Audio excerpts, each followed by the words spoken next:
Assalamualaikum warahmatullahi wabarakatuh. Jumpa lagi dengan saya di Pojok IPA. Jangan lupa tekan like dan tombol subscribe-nya. Pada pertemuan kali ini, kita akan membahas tentang sistem ekskresi pada manusia.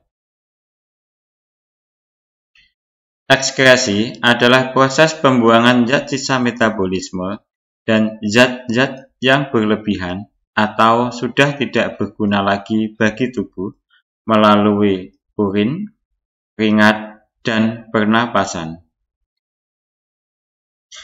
Zat-zat sisa ini bisa berupa racun, kelebihan air, garam mineral, karbon dioksida, dan urea. Jika tidak dikeluarkan, zat sisa ini dapat menumpuk di dalam tubuh dan menyebabkan berbagai masalah kesehatan. Ekskresi membantu mengatur jumlah air dalam tubuh agar tidak terlalu banyak atau terlalu sedikit. Zat sisa metabolisme yang bersifat racun dapat merusak sel-sel tubuh jika tidak segera dikeluarkan. Ekskresi juga membantu menjaga pH darah agar tetap stabil. Semua aktivitas yang kita lakukan setiap hari, seperti belajar, bekerja, berolahraga, dan lain sebagainya, membutuhkan energi untuk menjalankannya. Lalu, dari mana energi tersebut kita dapatkan? Bahan-bahan yang masuk di dalam tubuh kita setelah diolah kemudian menghasilkan energi, dan bahan-bahan lain yang berguna bagi tubuh. Selama pengolahan juga dihasilkan zat sisa yang harus dibuang. Zat sisa ini harus dibuang agar tubuh tidak mengalami keracunan karena kelebihan bahan-bahan tersebut. Pembuangan zat-zat sisa merupakan salah satu mekanisme tubuh untuk mempertahankan keadaan yang terbaik bagi tubuh, atau dikenal dengan homeostatis.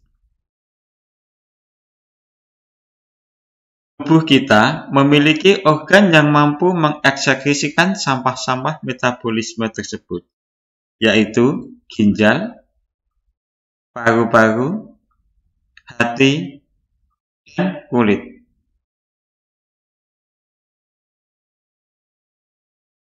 Ginjal merupakan alat ekskresi utama pada manusia. Ginjal berbentuk seperti kacang merah dengan warna keunguan, dan jumlahnya ada 2. Letaknya di daerah pinggang di sebelah kiri dan kanan tulang belakang. Bobot ginjal orang dewasa antara 120 sampai 150 gram. Jika dibelah, struktur ginjal ada 3 bagian, yaitu kulit ginjal atau korteks ada di bagian paling luar. Kemudian sumsum ginjal atau medula di bagian tengah, dan rongga ginjal atau pelvis atau piala ginjal di bagian paling dalam.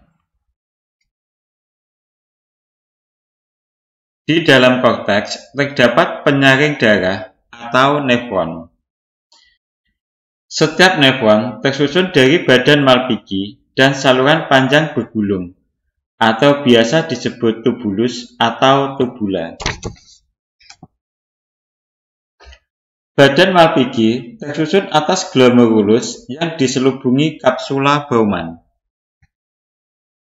Dan tubulus atau saluran yang terdiri dari tubulus proksimal letaknya di dekat badan Malpighi, dan tubulus distal yang letaknya jauh dari badan Malpighi.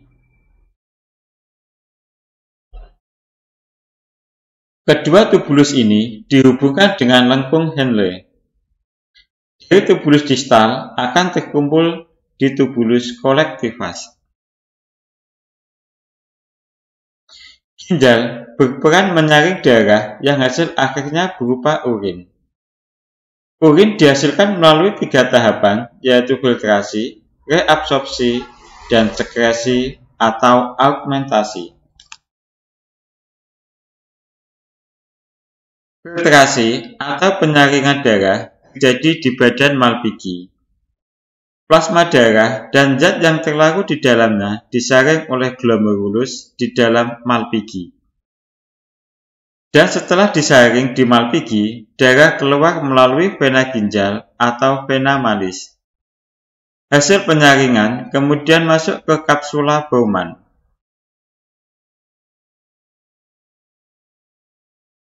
Hasil filtrasi dari glomerulus dan kapsula Bowman disebut dengan filtrat glomerulus atau urin primer, yang mengalir ke tubulus menuju ke rongga ginjal. Urin primer mengandung protein, air, glukosa, asam amino, urea, dan ion anorganik. Glukosa, ion anorganik, dan asam amino masih diperlukan oleh tubuh. Filtrat glomerulus atau urin primer mengalami tahap reabsorpsi yang terjadi di tubulus contractus proximal dan lengkung Henle. Proses reabsorpsi ini dilakukan oleh sel-sel epitelium di seluruh tubulus ginjal.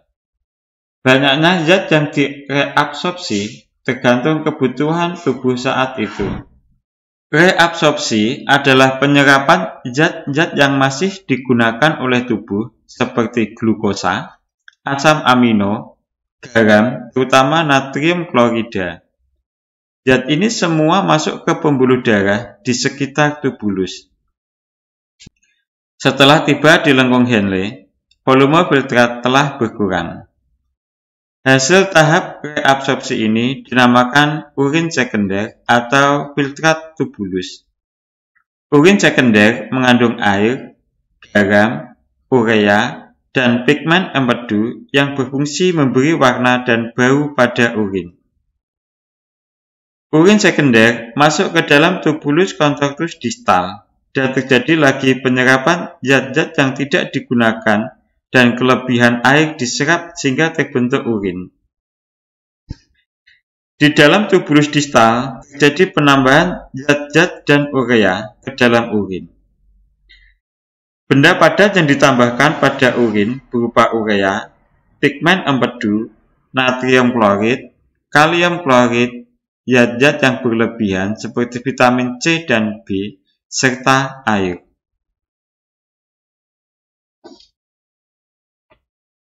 Urin sekunder dari tubulus contractus distal akan turun menuju ke saluran pengumpul atau tubulus colectivus. Dari tubulus colectivus, urin dibawa ke pelvis renalis, lalu ke ureter, menuju kantong kemih atau vesika urinaria.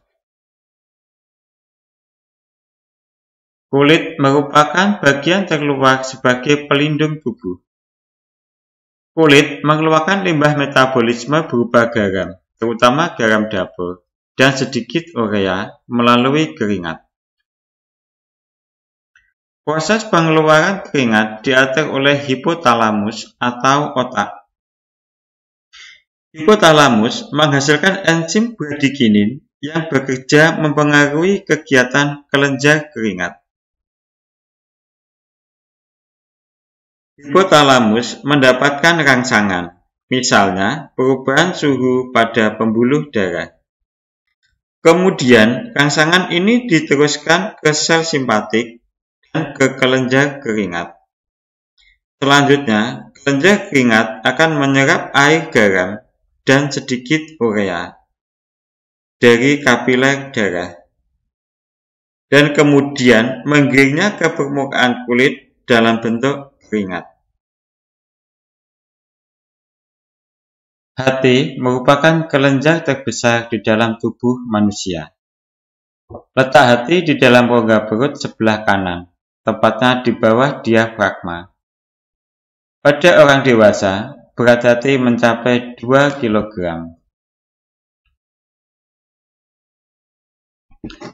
Hati memiliki fungsi yang banyak di dalam tubuh manusia. Di antaranya, perombakan sel darah merah yang rusak menjadi empedu, penyimpanan gula dalam bentuk glikogen, pembentukan dan pembongkaran protein, pembentukan dan pengeluaran cairan empedu, menetralkan obat dan racun, serta membuat vitamin A dari provitamin A. Sari makanan yang diserap oleh usus halus terlebih dahulu masuk ke dalam hati melalui vena porta atau vena besar yang membawa darah dari usus ke hati. Zat racun dan bibit penyakit disaring oleh hati sebelum diedarkan ke seluruh tubuh. Hati merupakan organ utama yang bertanggung jawab terhadap zat yang beredar ke seluruh tubuh. Karena itu, hati dan ginjal akan rusak bila makanan yang kita makan mengandung racun dan zat sisa yang tidak berguna.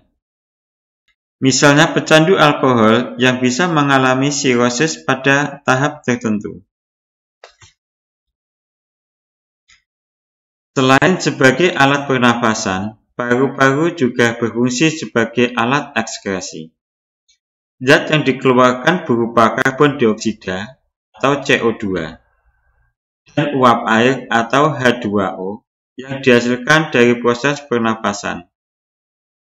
Jadi, tugas paru-paru adalah mengeluarkan karbon dioksida dan uap air yang tidak digunakan lagi oleh tubuh. Jika tidak dikeluarkan, zat-zat tersebut akan menjadi racun. Karbon dioksida dan uap air sebagai sisa metabolisme karbohidrat dan lemak harus dikeluarkan dari sel-sel tubuh melalui pembuluh darah ke organ pernafasan, yaitu paru-paru. Proses pengeluaran CO2 dan H2O dari sel-sel tubuh atau jaringan ke paru-paru ini melalui suatu proses berantai yang disebut dengan pertukaran klorida atau kloridase. Pertukaran klorida melibatkan peran sel darah merah dan plasma darah. Jadi, zat yang dikeluarkan dari paru-paru adalah gas CO2 dan uap air. Untuk menjaga organ ekskresi dapat kita lakukan dengan cara memperbanyak minum air putih, makan makanan bergizi, dan hindari makanan yang tidak sehat. Biasakan olahraga setiap hari, dan jangan sering menunda buang air besar. Demikian penjelasan singkat tentang sistem ekskresi pada manusia. Semoga bermanfaat. Terima kasih. Assalamualaikum warahmatullahi wabarakatuh.